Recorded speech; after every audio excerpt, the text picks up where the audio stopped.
I'm with Sean Nemoren. Now, Sean is a psychotherapist and community development practitioner with experience in complex emergency settings. His work over the last 20 years has spanned across the United Nations, government, research, NGO sectors, and he's currently a team leader at New South Wales Service for the Treatment of Rehabilitation of Torture and Trauma Services, called STARTS. Now, that's in Sydney. Prior to his work with STARTS, Sean served internationally with the United Nations High Commissioner for Refugees for over the best part of a decade. And he's worked in the People's Republic of China, the northern Mali border with Burkina Faso, to Nepal, the Bangladesh and Myanmar border during the Rohingya crisis, and the Great Lakes operation with refugees from Eastern Congo in Burundi. He's also worked alongside remote Aboriginal communities in the Northern Territory.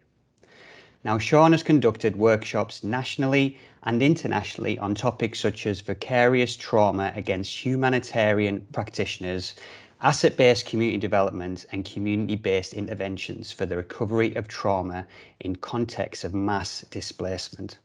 His research into these topics has been published in various academic journals. Now, Sean holds a bachelor's degree in psychology, a master's in social work, and he's had further postgraduate degrees in peace studies and refugee law.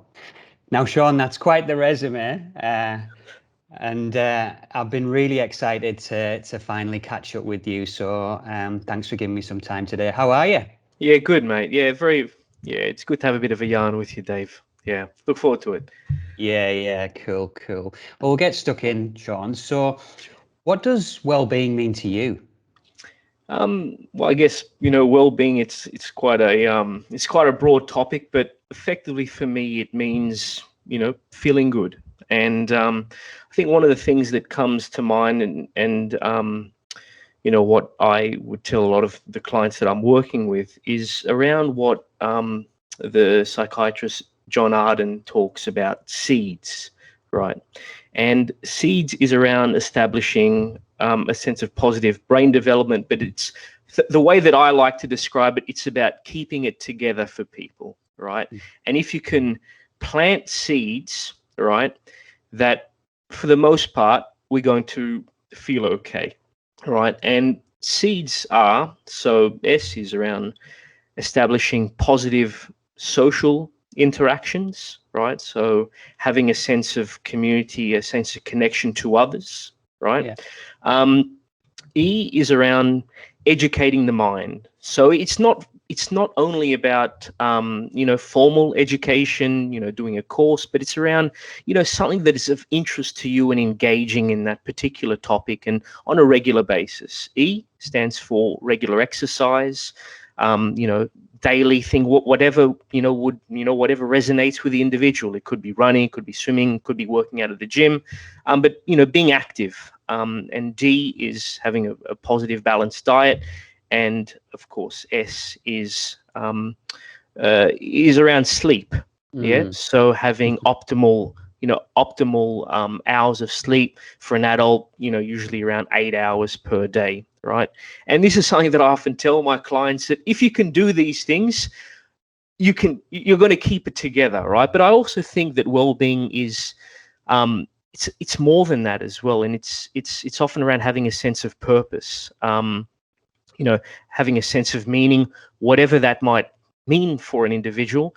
And importantly as well, I think essential is around being cared for.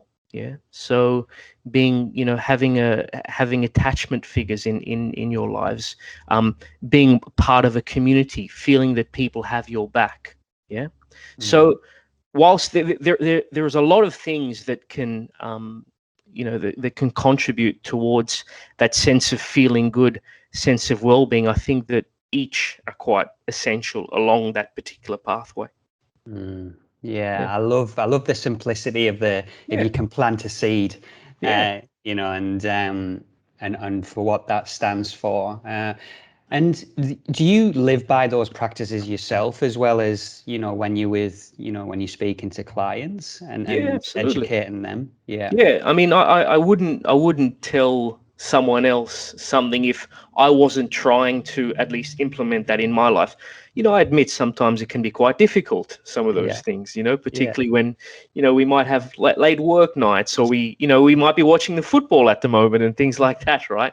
But, it's at least something, it's an audit that I try to do in my own life. Yeah. And I guess if I'm starting to feel a little bit overwhelmed, right, with some things, or, there've been times where I might feel a little bit of a cloud coming over me. I would tend to then audit some of these key aspects in my life to see how I can improve, Yeah. Yeah. and what Yeah. more I can invest in. Yeah, cool. So that integrity piece is really important for you.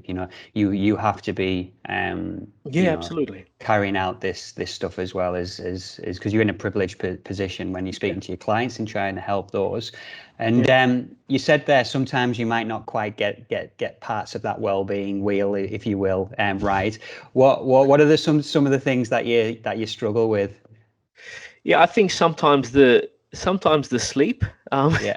is something that, so I'm more naturally inclined to being a bit of a night person, right? Yeah. So, I feel most optimal in the evening. A lot of ideas come to me, but unfortunately, we, in terms of our the way that we structure work, and it's quite, you know, yeah, it doesn't quite fit within that particular context. But what's interesting, I remember one of my first jobs. I was working in an NGO, and also a legal firm that was working with people in immigration detention, right? Mm. And the head of the organization and me were quite similar in that we tended to usually get up late, but then go to bed very late as well. So we try to structure it around where we're most optimal. So he'll be okay if I come to work quite late, but then Mm. would finish really late as well. So, Mm. and it was usually in the evenings that that a lot of good ideas were coming through, and we're getting a lot of good work done as well. So that's always something I've been quite conscious of as well. But I've made some improvements, but not always perfect, as you could say. But I try to do. I try to I try to sow seeds as much as I can, or at least be conscious of such in my day-to-day life. Yeah. Yeah, sure. And I definitely resonate with the fact you're saying we're optimal at different times. So you're a bit of a night owl, Yeah, and absolutely. and I'm definitely a morning person. Get me between 7 and 9 a.m. and I'm probably at my best, and then I slowly deteriorate throughout throughout the day. Sure, sure. So well, tell us a little bit about your journey, Sean, and and your story, please. No worries. Yeah. So I'm obviously from. I was born in Australia, but my parents are from the island of Mauritius, right? And so they both migrated here in the late 1970s. So there was a period of after independence in Mauritius where there was a mass exodus of people amongst certain community and ethnic groups, and there was a large community who went to Australia. My father actually migrated to the UK when he was quite a young child, but he ended up meeting my mum and then coming to Australia.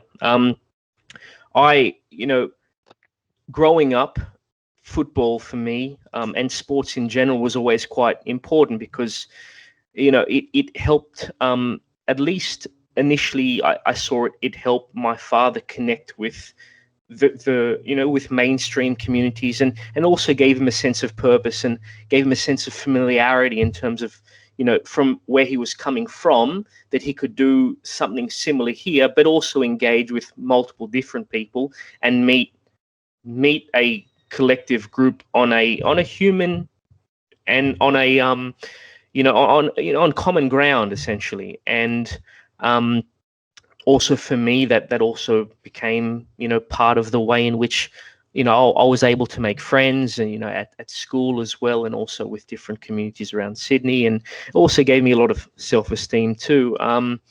Later on, you know I it's funny because you unconsciously develop a lot of these thoughts and ideas that that you grow up with, but it's only later in life that you actually see how quite pivotal they were in the decisions you make, in the approaches you take, even in a therapeutic context, and the metaphors that you constantly derive for your life. And, but at least I know that,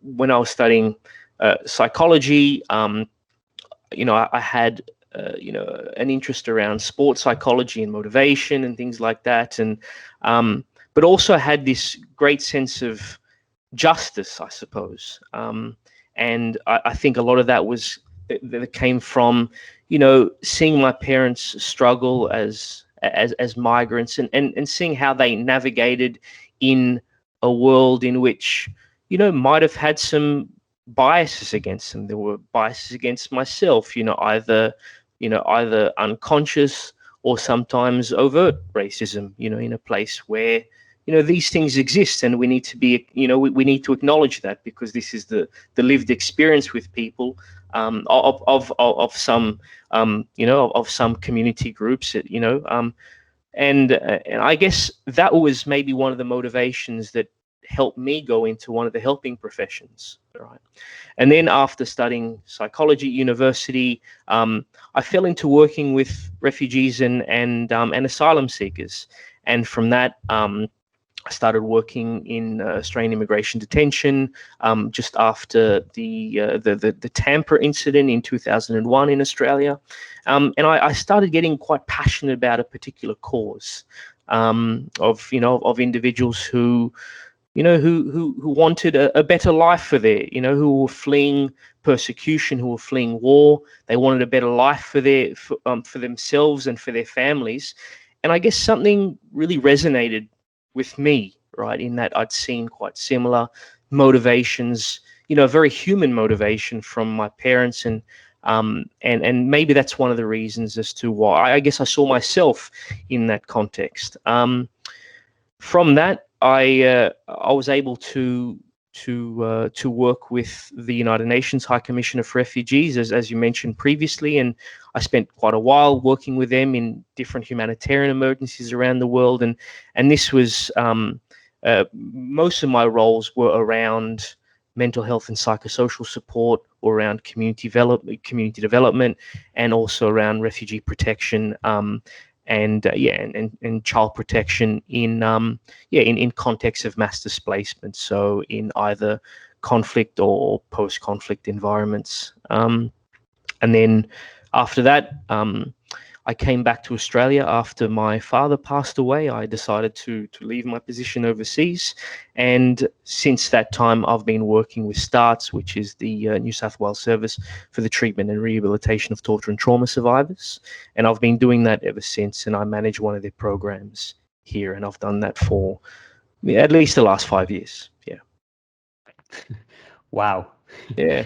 That's quite the story, Sean. And knowing you as I do, I know I feel that sense of social justice and that compassion you have for the groups that you work with. And I was on my walk this morning thinking about the chat that we were going to have, and I'm thinking, how could I even empathize with what you've kind of seen abroad when you talk about mass displacement, and I suppose you've seen millions of refugees in areas of and all those different sounds and smells and what you see, and I was trying to think about how is it like grieving, like you see something like that, and then it's like it changes your perspective on things, for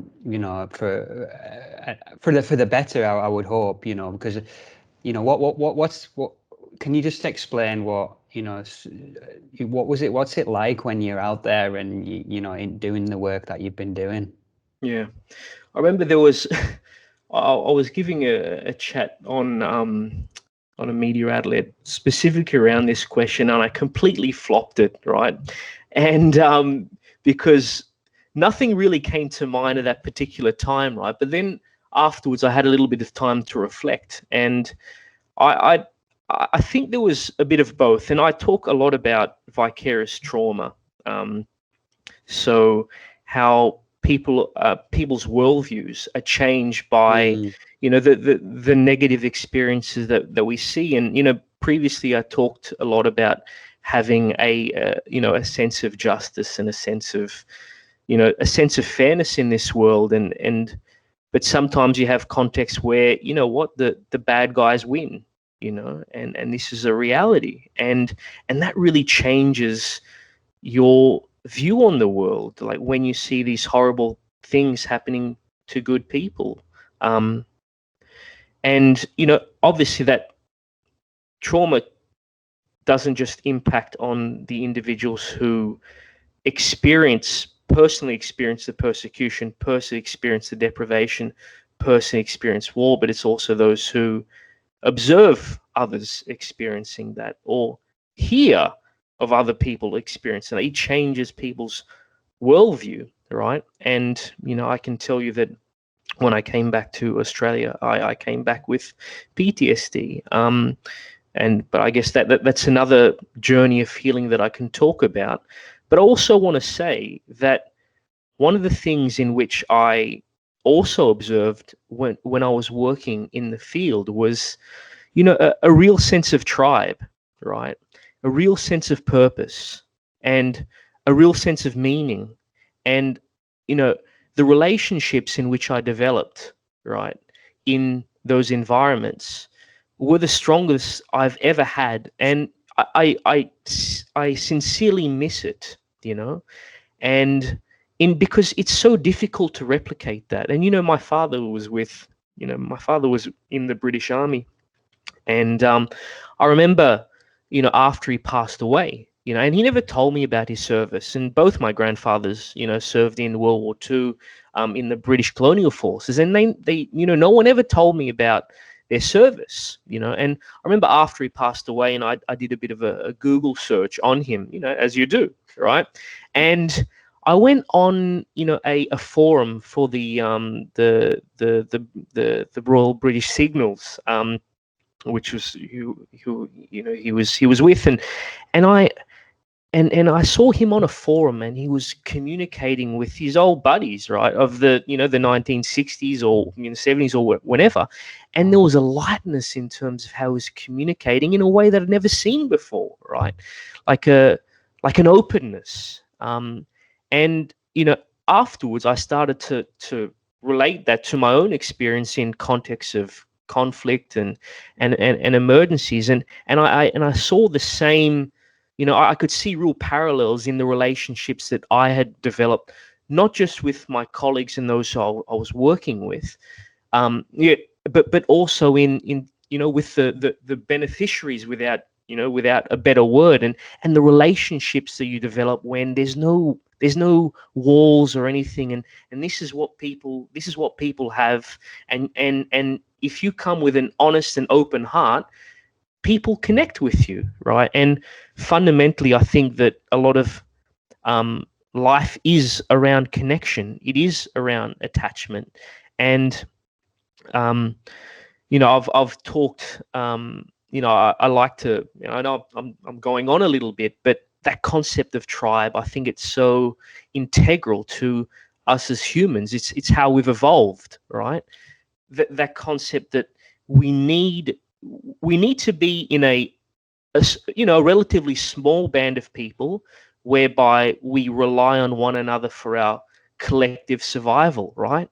But that concept has become so redundant in our day-to-day life. We don't need our neighbors for our survival, right? But being in a context where at least you felt you did, right? It felt so fundamentally human, right? So on one hand, there was the observation of the deprivation and of the war and the suffering. But on the other hand, you felt so human, you felt so alive. There was a sense of purpose. There was a sense of connection to others. And that is something that that I significantly miss, right? So it's so complex, right? So on one hand, there's the vicarious trauma or the trauma of the experience, but on the other hand, there's that resilience building factors, right? The relationships, there's the growth factors. You could call it post-traumatic growth if you wish, and the relationships and the the purpose that you develop from those connections that you build. So that's what I've thought about quite a bit over the years. Yeah. Well, I think you absolutely nailed that question this time, Sean. And and I just want to, I suppose, reframe the question that I asked, because I did say, what's the positive? You would have got some positives out of being over there. And some people might think, well, how can you get any positives out of seeing all that deprivation as you talk about, and that suffering? And but that connection and sense of community you talk about when the walls come down. And I think the word that was springing to mind for me was that open-heartedness and vulnerability that people show when you just strip everything back. And it's there's just no that, egos. exactly, it's that human factor. And even though obviously PTSD that you talk about when you first observe it and come back, I'm sure it's been challenging to work through. But bringing this back to sport and physical activity, and I've heard you talk before about this concept of sport as healing, and I absolutely love it. And can you just unpack that a little bit for me, and maybe give some examples of when you've been out in some of these refugee camps and around physical activity and sport? Yeah, sure. So I've always seen sport within the context of healing, and before I speak about the work and my observations in the work done, maybe I can also bring it back to the experience of my father growing up and observing him as a young child, and it was only later that I started to really realize the motivation that he had to invest so much of his life into, because he was a football referee, and he previously he was a player, and he invested so much of his life into that, and later I came to understand why, and it was to heal some of the pain, I suppose, heal some of the loss that that he'd experienced from leaving something which was comfortable for him, leaving a life he once knew, coming to a new land. Whilst he didn't come as a refugee, the migrant experience isn't easy, right? It's confusing, not, coming to a place where you don't know too many people, you don't know local systems, and perhaps coveting a life you previously had. You might have been successful overseas, but here you're a nobody. You need to start again, right? So he invested in something that made sense to him, right? And it was through the relationships that he developed through that with other referees, with the other, with the environment, I suppose, right? And it was also a lot of self-esteem that came from that when he was able to establish when he was able to gain affirmation based on what he was doing, right? It helped build confidence. And then from that, he was able to branch off, and he did pretty well here. But if it wasn't for that, I really don't think that he would have had a sense of place. He would have established a sense of place here, right? And then on the flip side of that, what was really interesting growing up is that, at least in football in Australia, it was championed by migrant and refugee communities, right? And that was what I grew up with, right? Every second week, you'd go and visit a different community, right? So there might be or I played often in ethnic clubs, right? And I remember it being a wonderful experience, and the sense of welcome that you receive. But it was everything. So it was the welcome. It was also the integration of sorts into a new environment, into a new culture, eating new foods, right? Hearing different languages, learning bits and pieces of these different languages, right? And it really did feel good, right? And it also highlighted my own sense of place, given that I was also a migrant, right? And then that also dawned on me that collectively it was a similar experience, right?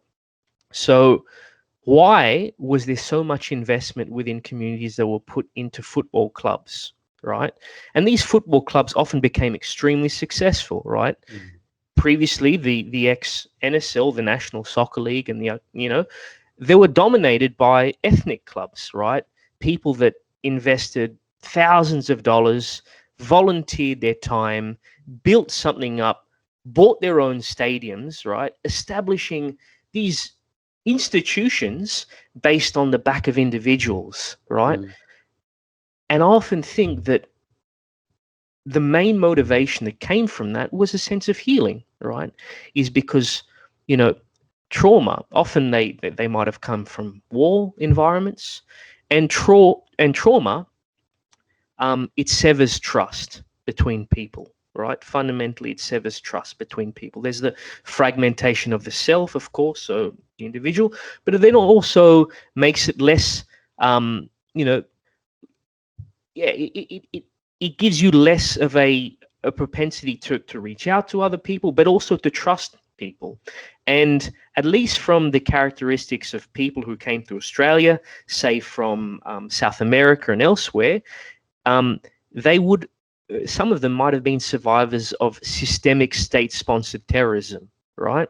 So a lot of governments who purposely try to sever trust, right, in order to be able to control people, right? So if you're constantly thinking that your neighbor is going to rat you out to the government, right, that's always what you're thinking. And these were specific policies that governments enacted, right? So people come with that baggage here, right? But I think fundamentally, I'm a big fan of Jung, right? And also around the concept that the psyche is looking for a pathway towards healing, right? So there's that self-healing mechanism. And what is the self-healing mechanism that is manifest in, at least in the migrant communities that I observed, was pushing themselves into certain initiatives, right? And it's the same that could be said from the work that I did in refugee camps. So you have a refugee camp, thousands of people, you have tents, you have, shelter, you have, food outlets where people are getting their food, right? And then you have people playing football, right? You have kids playing football, right? So what is that, right? What is and for me, I always perceive it to be that self-healing mechanism that sort of drives people to do activities that help them feel good, right? That help them rebuild that sense of connection to others. And collectively, that's what I saw in Australia with these communities. So fundamentally, it was about that healing. So, people, every week they could come together and they could speak their own language, right? They could have their own food, right? And then they could support a team that represented them, and then that could give them a sense of meaning, a sense of purpose, right? A sense of connection and a sense of place to a new land that they found very foreign, until they feel comfortable, right? They feel good, right? And then they can branch off into mainstream institutions and become a part of Sydney, become a part of Australia, right? At least that's what I observed. And this is, theorists call it different things. Some people call it social capital. I effectively call it healing through sports, I suppose. But yeah, it's at least that's how I've observed. And what's funny is that this was also enacted into my own life. And when I came back to Australia and I mentioned my experience of PTSD, and for a lot of time I didn't recognize it, right? And there was a lot of the classic symptoms around hypervigilance and feelings of depression, and sometimes I admit there was some suicide ideation and things like that, and feeling a lack of sense of purpose, through grief and loss issues, and also the experiences, flashbacks based on previous experiences, right?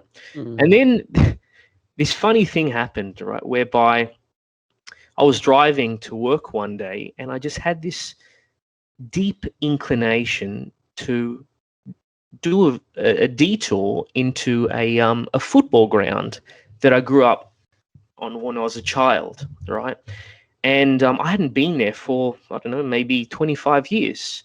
And I started walking on this field, and these intimate memories just started coming back, right? And, one of the, when people have experienced trauma and PTSD and whatnot, often they might be triggered by sights, smells, the senses, right? And it might bring back, traumatic flashbacks.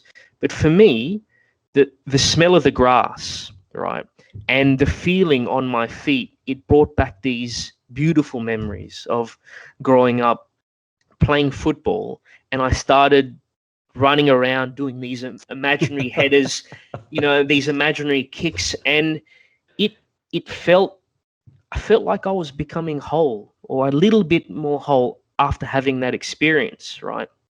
And I ended up writing about it that day, and effectively I just wrote about a memory on that particular ground, right?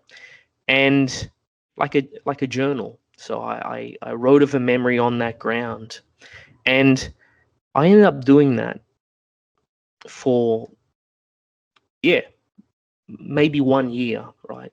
If not every day, maybe every second day, I would find some time to go to a different ground that I grew up on as a child, and I just walk, and I try to re-experience. And I often would. These flashbacks, these memories would come back to me, and I'd keep writing about it. And I ended up calling it Sydney Soccer Stories, right? And I mentioned this. I mentioned it to a friend, and he said to me, "Oh yeah, if you build it, he will They come." will come. Yeah, and I'm like, "What are you talking about?" And anyway, a few months down the track, and I mentioned to another friend, and he looked at me and he goes, "Oh, okay, I see what you're doing. If you build it, he will come, right?" And then it dawned on me that whilst what I thought I was doing, I thought that this process was around highlighting the community development, around highlighting, because often the stories I would talk about were specific to an ethnic group, were specific to a community that had established a team on that ground. So those were the stories, and myself within that as an observer, right? But then I realized that fundamentally what I was doing was around narrativizing my own pathway to healing. So effectively creating my own hero's journey, maybe, right? And then I realized that a lot of the stories were specifically around my connection to my father, right? And then based on that recollection, I had this motivation to finish the story, right? And I mean, this is a long story, but what I ended up doing, I ended up flying to the UK, and I brought my father's ashes to Craven Cottage, at Fulham Football Club, which was his boyhood love, because the same experience when when he went to the UK, my grandfather wanted him to be connected to London, right? And, to England. So he brought them to Fulham, right? And that became their lives for many years. And, my uncle, who still lives there, he's been a season ticket holder for decades. So I thought, and I went there and I ended up scattering his ashes on the field and whatnot, secretly, and Yes. because you're actually not allowed You to can't do that. do that. No, you can't do that. but I thought he'll be laughing about that because he was a bit of a larrikin too. So yeah, and that was the end, and I felt that at least for that journey, that had finished, and then I stopped doing that, and I haven't done it since. So for me, sports and football on so many different levels has been around healing, through my observations with communities, and asset-based community development is what I saw them engaging in. Similarly, through my father and his connection to to a new land, and my own recovery from post-traumatic stress, Yeah. and narrativizing a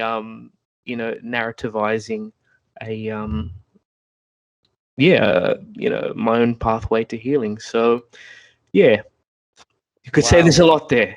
That was a wonderful articulation, Sean, and I really thank you for being so vulnerable and open, because you can see that the way you are and show up as a person, it's very much because of this relationship you've had with your father, and like, what a top bloke, by the way. And it goes back to what you were saying earlier on, that your perspective is shaped by your values and your beliefs, and a lot of what happened when you were younger, and then through the work that you've done, and then your own personal story, it's like you're able to speak about this from a real authority and authentic viewpoint. And I think that's why the work you do probably with Starts, it really resonates with the people that you're working with, because you've been through a lot of that as well. And I suppose, just on Starts, can you just maybe explain some of the work that you do there, bringing us up to, I suppose, today? Yeah, sure. Yeah, so I manage the school liaison program at Starts. So we're a team of so trauma specialists who work alongside schools in helping schools become more I suppose refugee friendly in terms of policies, in terms of their ability to access the curriculum, but most importantly around the psychological and psychosocial well-being of young people with a refugee experience. All right, so we would consult would provide consultation to schools that might be having particular issues around how to work with young people with a refugee experience. We'd also take on some psychotherapeutic work with young people, and this can be on an individual basis, or doing therapeutic group work. And we also do a lot of capacity building, so teachers and school counselors and others around understanding the specifics, so the specific experience of young people with a refugee experience, and things like how to recognize trauma in the classroom, things like vicarious traumatization, and also some around intercultural learning, and cultural competence and things like that, without use of a better word. So we work across New South Wales, not just in metropolitan Sydney. So my team travels quite a bit to places like, I go to Armidale a bit. I have people who go to Wagga Wagga, Albury, the Hunter, all different places where there's been resettlement with people with a refugee experience, and who've made lives for themselves there. So fantastic work, and a great organisation, Starts. And bringing it back to chronic conditions and Australia, I suppose. 1 in 2 Australians, Sean, have got a chronic condition. Now, if you could nudge the system in one part of the system to improve the well-being of Australians, what could that be? I think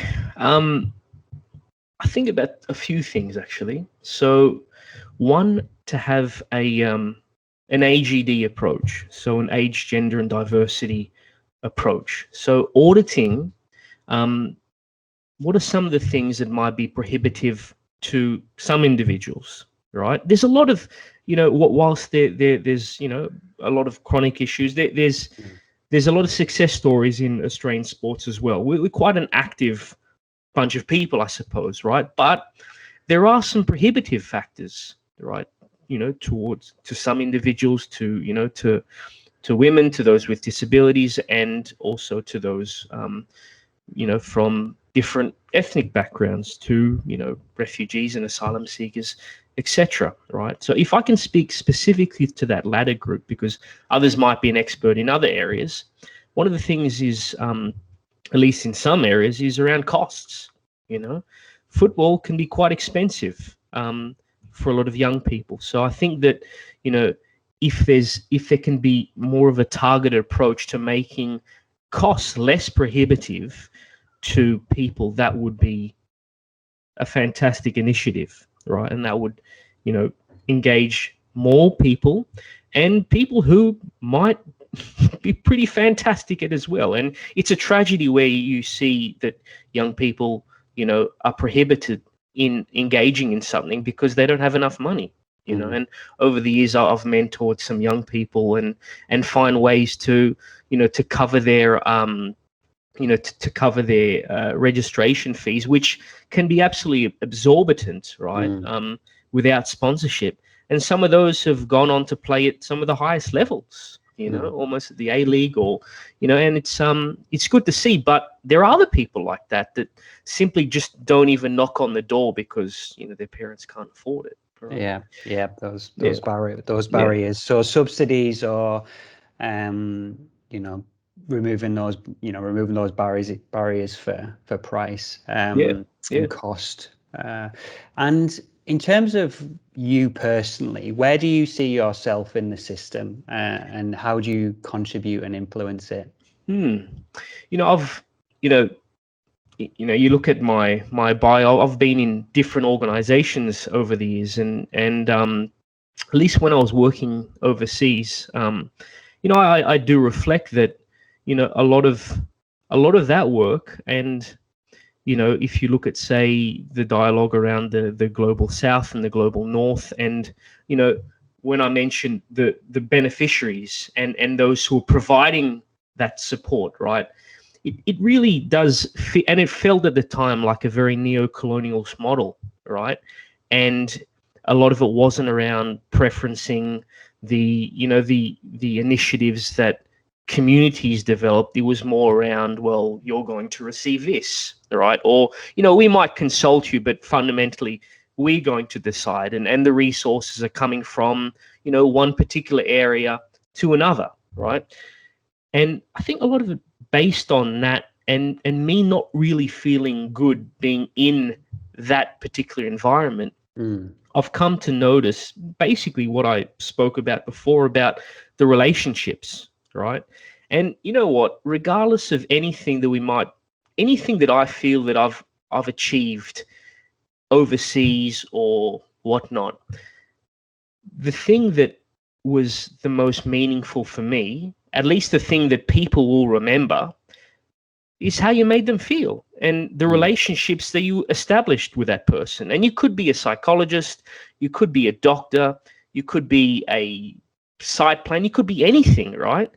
If you didn't establish those relationships, you have nothing, right? And I guess from that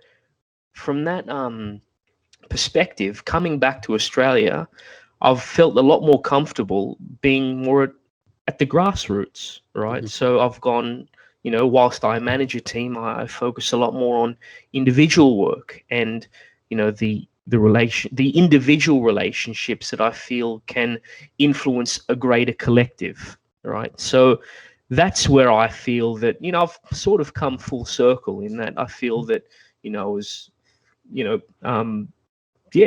getting some quite large organizations and being in positions of authority and such, but then realizing that, in fact, I feel that I'm the best at the grassroots and developing and influencing the lives of individuals at that level, and then also being able to focus on the systemic stuff and sharing of those stories that can then feed into policies and things like that, and which can hopefully have some systemic change. But for me, it's definitely at the grassroots and the individual relationships that probably mean the most for me. Yeah, wow. And it starts with people, doesn't it? And finishes with people. Relationships is so important. And I love the fact you talk about, about how you try and make people feel, and or how you felt, and that's the things that you remember. So that kind of brings us to the end, Sean, and really loved this conversation. Again, I think just how open you've been and so powerful, your story, and you continue to do great work. And I think we're catching up in a few weeks, aren't we, for the Unity Football Festival, which should be great. But is there anything else that you'd like to add? No, I think that's fine. I mean, if people would like to find out some more information around, around starts, can check out our website. I also I run a podcast called Hints for Healing, and sometimes I do talk around sports and healing, but I try to unpack different. I try to bring on guests who speak about different therapeutic modalities and people who are working with young people with the refugee experience. So people might like to check out that. Or can reach out to me. And I'm sure that you'll provide my contact details in the show notes or whatever. I'm always happy to have a bit of a yarn. But yeah, that's about it, really. Absolutely. And my most important question: who's going to win the Euros? I'm hoping it's coming home, mate. Is that coming home to England or France? Well, no, coming home to England. I hope so. I think France has won quite a bit over the years. I'd love to see. I'd love to see England win. Yeah. Anyway, that's just me. Here, and here's to some late nights, I think, over the next few weeks. So, all right, Sean. Well, you look after yourself, and I'll be catching up with you in a couple of weeks. Cool, mate. All right, take care, buddy. Thank you. Bye. Yeah.